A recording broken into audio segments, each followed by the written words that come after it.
ماہ رمضان میں گناہ کرنا کیسا ہے؟ استغفراللہ۔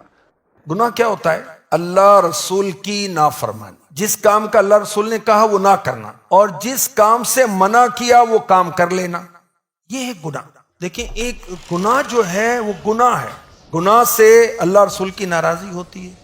گناہوں کی نحوست ایک یہ ہوتی ہے کہ گناہ سے انسان دوسرے گناہ کی طرف جاتا ہے، چھوٹا گناہ بڑے گناہ کی طرف لے کے جائے گا، اور جو گناہ کرتا رہتا ہے وہ ڈھیٹ ہو جاتا ہے، بولڈ ہو جاتا ہے، دلیر ہو جاتا ہے، استغفر اللہ۔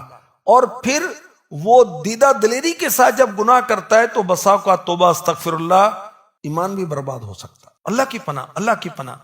تو غیر رمضان میں بھی گناہ نہیں کرنا، اور رمضان شریف میں تو اور بھی احتیاط کرنی ہے۔ دیکھیں، کوئی اپنے شہر میں گناہ کرے اور کوئی مکے میں گناہ کرے، فرق ہے نا۔ تو عام دنوں میں بھی گناہ نہیں کرنا، رمضان میں تو اور بھی احتیاط کرنی ہے۔ رمضان شریف میں نیکیوں کا ثواب بڑھتا ہے نا، الحمدللہ۔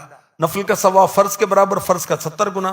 گناہوں کا عذاب بھی بڑھ جاتا ہے، تو کسی گناہ کو چھوٹا نہیں سمجھنا چاہیے۔ نافرمانی کس کی؟ اللہ اکبر کی، جو سب سے بڑا ہے، اس کی نافرمانی۔ چھوٹے گناہ سے بھی یاد رکھیں جہنم کا حق ہے۔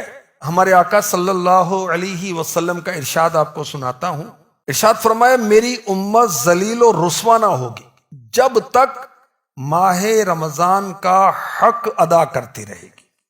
عرض کی گئی، یا رسول اللہ صلی اللہ علیہ وسلم، رمضان کے حق کو ضائع کرنے میں ان کا ذلیل و رسوا ہونا کیا ہے؟ فرمایا، اس مہینے میں ان کا حرام کاموں کو کرنا۔ پھر فرمایا، جس نے رمضان میں زنا کیا، استغفر اللہ، یا شراب پی، تو اگلے رمضان تک اللہ پاک اور جتنے آسمانی فرشتے سب اس پر لعنت کرتے رہیں گے۔ اگر یہ شخص اگلا ماہ رمضان پانے سے پہلے ہی مر گیا تو اس کے پاس کوئی نیکی نہیں ہوگی جو اسے دوزخ سے بچا سکے۔